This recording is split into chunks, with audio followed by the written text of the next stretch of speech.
नमस्कार, मैं doctor Manju Jain, retired associate professor from essential degree college Kanpur.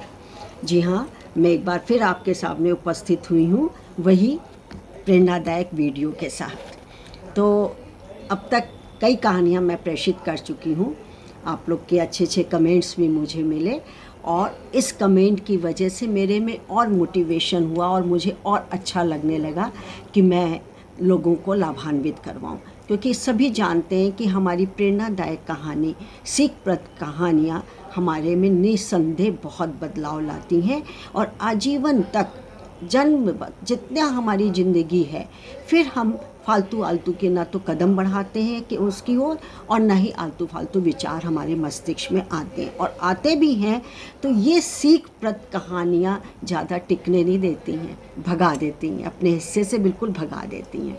तो चलिए, मैंने भी एक कहानी आपके लिए सोच के रखी हुई है, मुझे बहुत अच्छी लगी तो मैंने सोचा आप तक भी शेयर करूं।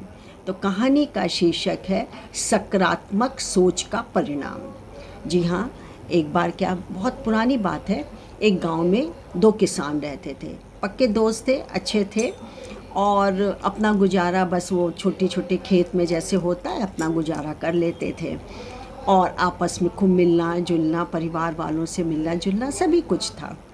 किस्मत की बात देखिए कि दोनों की एक ही साथ एक ही समय पर मृत्यु हो गई और दोनों को यमराज महाराज जी ले गए, अपने साथ ले गए और भगवान के सामने हाजिरी हो गई, क्योंकि कहा तो हमारे कल्चर में यही है कि स्वर्ग या नरक की अनुभूति करनी पड़ती है या जाना पड़ता है। तो चलिए, वो स्वर्ग में थे, भगवान के उनको दर्शन हो गए। तो भगवान ने पूछा कि तुम लोग आ गए हो और ये बताओ कि अब तुमको वापस मुझे उसी नश्वर संसार में भेजना है, तुमको मृत्यु लोक में पहुंचना है तुम्हें, तो अब तुम लोगों में क्या कमी रह गई थी या मैं उसको कैसा पूरा करूं? कोई कमी है तो उस कमी को पूरा करके मैं तुम्हारे को वापस भेजना चाहता हूं, क्योंकि तुमको फिर से पुनर्जन्म लेना है। तो पहला किसान बोला कि एकदम से क्रुद्ध सा हो गया, बोला भगवान मैं आपसे बहुत नाराज़ हूँ। क्यों भाई, क्यों नाराज़ हो? भगवान बोले सब कुछ तो है तुम्हारे पास। मेरे पास सब कुछ है, पहला बोला किसान, मेरे पास कुछ भी नहीं है, जरा सा टुकड़े का ज़मीन था और उसमें रात दिन मेहनत करता था। आपने इतना घटिया काम मुझे दिया, सौंपा कि मैं क्या बताऊं। ना मैं कभी भरपेट अच्छा भोजन कर सका और ना ही अपने परिवार को अच्छा भोजन दे सका, और भोजन के जगह भोजन तो दूर रहा, भोजन के बाद अच्छे कपड़े, घूमना फिरना, गांव की सीमा के बाहर ही कभी हम लोग नहीं गए। ये कोई ज़िंदगी है? मुझे तो आपने जानवर बना करके कोल्हू के बैल के तरीके से मैं पिटता रहता था। तो उसका कि अच्छा, भगवान बोले शांत रहो, अब चाहते क्या हो, चलो अब तो बताओ, तो मैं वैसे ही तुमको बनाने की कोशिश करूँगा। तो किसान बोला कि इस बार आप यदि मुझसे खुश हैं और मेरे को ज़िंदगी देना चाहते हैं तो आप ऐसा करिए कि मेरे झोली में हमेशा पैसा रहे, चारों तरफ से मेरे पास पैसा हो और मुझे कुछ भी ना देना पड़े, क्योंकि मैं जब भी कुछ थोड़ा बहुत मेरे पास होता था तो कोई ना कोई मुझसे मांग के ले जाता था। मैं फट से वैसे का वैसे गरीब, ये घटिया जीवन जी रहा हूँ मैं। तो बोला इस बार आप मुझको ये जीवन दीजिए कि मेरे झोली में हमेशा पैसा रहे और मुझको कभी भी कुछ भी किसी को ना देना पड़े। मैं अब शांत जीवन जीना चाहता हूँ, बहुत हो गया काम, मेहनत कर लिया। तो प्रभु ने कहा तथास्तु, और उसको मृत्यु लोक में वापस धरती पर भेज दिया गया।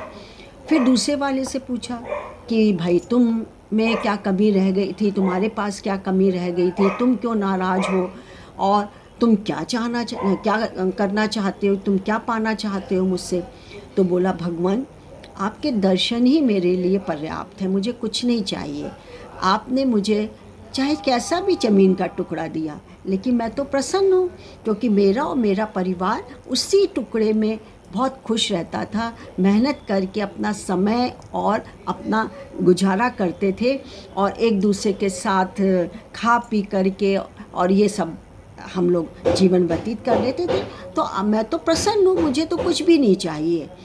तो प्रभु बोले फिर भी तुम्हें कुछ मांगना है तो मांगो। बोले हाँ प्रभु, बस मेरे जीवन में एक ही दुख और संताप रह गया था, एक ही कष्ट रह गया था कि मेरे द्वार पे कभी कभी कोई आता था तो उस समय मेरे पास अनाज या पकाने के लिए कुछ भी नहीं होता था और पका हुआ भी नहीं होता था, क्योंकि फिर दूसरे दिन मुझको फिर से खेती करके कुछ निकाल करके फिर मेरे घर खाना बनता था। बस बाकी मैं बिल्कुल खुश हूँ, और फिर आप के रहते हुए मुझे किस चीज़ की फ़िक्र करनी, चिंता करनी, मैं बहुत खुश हूँ।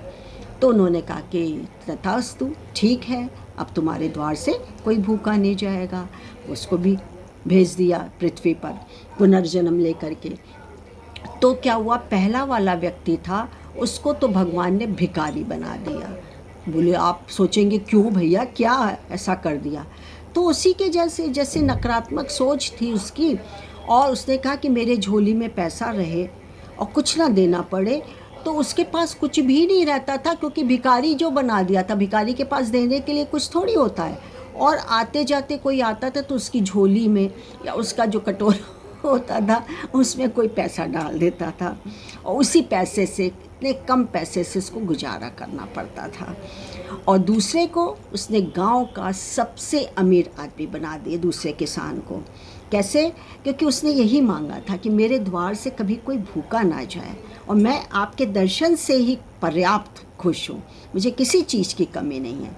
और अमीर आदमी होने की वजह से उसकी आत्मा, उसकी मन, उसकी सोच, हर कुछ इतनी अच्छी थी कि उसके द्वार से कभी भी कोई भूखा नहीं लौटा। जब भी किसी की गुहार होती थी तो वो अनाज दे करके, कपड़े दे करके, उपहार दे करके या अन्य कोई सामग्री दे के उनको भरपूर खुश रखता था और खुशी खुशी विदा करता था। कभी उसने किसी को खाली हाथ नहीं लौटाया। तो आप बताइए कि सकारात्मक सोच का परिणाम अच्छा होता है कि नहीं? उसने, पहले किसान ने जाते ही भगवान से पर गुस्सा हो गया कि कुछ नहीं दिया और मैं खटता रहा बैल की तरह, मुझे जानवर आपने बना दिया, और आपने जितना घटिया काम मुझको दिया है उतना तो कभी किसी को होता ही नहीं है, वगैरह वगैरह। तो इस तरीके से है। तो मैं भी आपसे यही कहना चाहती हूँ कि हर एक बात में, हर एक चीज़ के दो पहलू होते हैं, एक खोटा एक खरा, एक सकारात्मक एक नकारात्मक। ये हमारे ऊपर है कि हम किसको अपनाते हैं। तो मेरी आपसे गुजारिश है, विनती है कि आप हमेशा सकारात्मक ही सोचें। कोई विचार, कोई त्रुटि, कोई कमी आपके दिमाग में चल रही है या प्रवेश कर रही है, आप फ़ौरन उससे किनारा काटिए, दूर करिए, भगाइए, उसका संबंध विच्छेद अपने से कर दीजिए, तोड़ दीजिए। फिर आप देखिए खुशी खुश। ये सकारात्मक विचार आपको इतनी ऊर्जा देगा, इतने आप उससे आत्मविश्वास से आप भरपूर होंगे कि ताउम्र आपको किसी दुख संकट का सामना ही नहीं करना पड़ता। कम से कम एक फेथ रखिए, समय दीजिए, धैर्य रखिए, कोई क्या कह रहा है उस पर विश्वास रखिए। क्या है, प्रभु जैसा रख रहा है, यदि आप विश्वास कर रहे हैं तो प्रभु पर विश्वास करिए कि वो अहित नहीं कर रहा है। जो हमारे भाग्य में है, डेस्टिनिटी में, हमारे इसमें है, वही हमको मिल रहा है, हमको प्रसन्न रहना चाहिए इसमें। तो कहते हैं ना, विश्वास में दो शब्द छुपे हुए हैं, विश और वास। तो आपको चयन करना है कि आप विष को चुन रहे हैं कि वास को, यह आपके ऊपर है। तो कैसी लगी मेरी कहानी?